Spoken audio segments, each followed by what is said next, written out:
Hi, I'm Dr. Michael Abernethy, and I'm back again. We were doing a video, and we've gone through like the first 4 steps of what would hold you back in dental practice, especially in this new dental economy. Now, I won't go over the first 4. You can go back and look at the video, but we're going to start on number 5, and it's poor location. I mean, I think I run into this more with young doctors saying, where should I practice? Well, they always want to practice right next door to where they grew up. And that may be the wrong location. I run into it with older doctors where they're going, oh my gosh, things were going great, now they're not going so great. What's wrong? If you're a mature doctor and you've been in the same location 10 or 15 years, you're probably in the wrong location. What happens is demographics change so dramatically over decades that it wasn't the same location. Yeah, you're the same practice. Everything outside your practice has changed. So that selection, if you're a young doctor, is be the most important decision you've ever made. You pick the wrong location and it's never going to happen again. I practiced for 40 years, 35, 37 years in a town 35 miles from Dallas. Now, McKinney, Texas was the county seat. It was, I guess, basically a bedroom community for Dallas because people left McKinney and drove into Dallas. The competition there is one dentist for every 600 patients. Fastest growing city in the United States, and the second fastest growing city is Frisco next door. They touch each other. The road separating, it's one dentist for every 128 people. You can't make a living there. It just doesn't work. Allen, Texas, which is closer to Dallas, it's one dentist for every 64 people. There are locations where you literally cannot make a living. So yeah, you pick a wrong location, that's going to hold you back. Number 6, poor demographics. Now, I don't know if you guys or gals actually know what demographics is, but it's just the study of population. So I would want you to know educational level. Let me give you an example of McKinney, Texas, which is where I practice, okay? So educational level there is 98% high school graduates, 67% college. Okay, very high education levels. Why is that good? Well, the higher the educational level, the more dentistry they'll buy.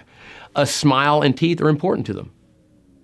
Number 2 is stability, newcomer appeal. In McKinney, Texas, it's the percentage of people that have been there for 5 or more years. Now in McKinney, it's 22%. Only 22% of the population has been there 5 years. Now, what's good about that? What's bad about that? Well, the good thing is it's a very fast-growing area. The negative is that when you see a fast-growing area, generally it's a younger population. And the average stay in McKinney might be 5 or 6 years. They're upwardly mobile, highly educated, upper middle class people. And so for me, that defined the fact that I had to be open consumer hours. I had to market very hard because I had a very short length of time to attract them into my practice. Income levels, huge factor on whether it's going to hold you back or not. Now, this is interesting because I think a lot of doctors make the mistake of thinking, and this is a myth, thinking that a higher income level would mean more people spending money on dentistry. That's not so. Average income in the United States is $41,000 a year for a family. Now in McKinney, it's between $89,000 and $150,000. Now, why would that be good? Why would it be bad? Well, they're dual income families. They do make money. They could spend money on dentistry. The bad news is the age of the average person in McKinney is 32 years of age. They don't have anything wrong with them. And so as you move up this income level, they don't have any needs. They came from upper middle class families that brush, floss with the dentist every month. They've had the money and always have had the money to fix their teeth. You're not going to do full mouth rehabs. It's a bread and butter type of economy there. So income levels will affect you in demographics. Race demographics. I mean, and again, it doesn't really matter what it is. McKinney was 94% white, about 5% Hispanic. The rest was made up of various different small percentages. Now, let's say we're in another city in Texas where it was, 60% white, 25% Hispanic. Only to say that your hiring practices and your marketing practices should reflect the race demographics of the area you're in. I mean, if you're in an area like that, then I would expect you to have a Spanish-speaking person in your practice to really create this bond with the Hispanic community. Number 7.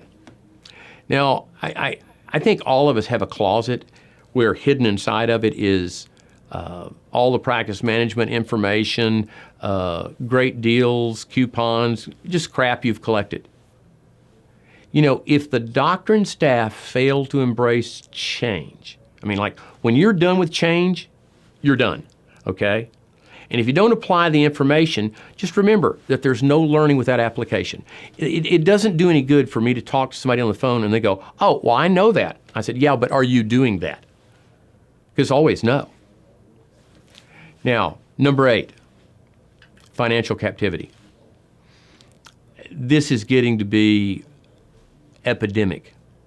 There's a point in your career where you shouldn't have to have borrowed money to do things in your practice. Yet I see dentists more and more going hand to mouth, just surviving. They got real skinny kids. It's tough out there. So financial captivity will hold you back. There's a time where you have to invest money in your practice. It's not an expense. An expense, you spend it, it's gone. This is an investment. You get it, there's return on your investment. The last one is poor clinical skills. I think if I ask most dentists, they're always looking for the silver bullet to kill, the werewolf. Some magic potion, some clinical skill. In fact, I'm seeing more and more doctors where implants and TMJ and sleep apnea is a burnout strategy. Poor clinical skills and their results are the last of the things that can hold you back.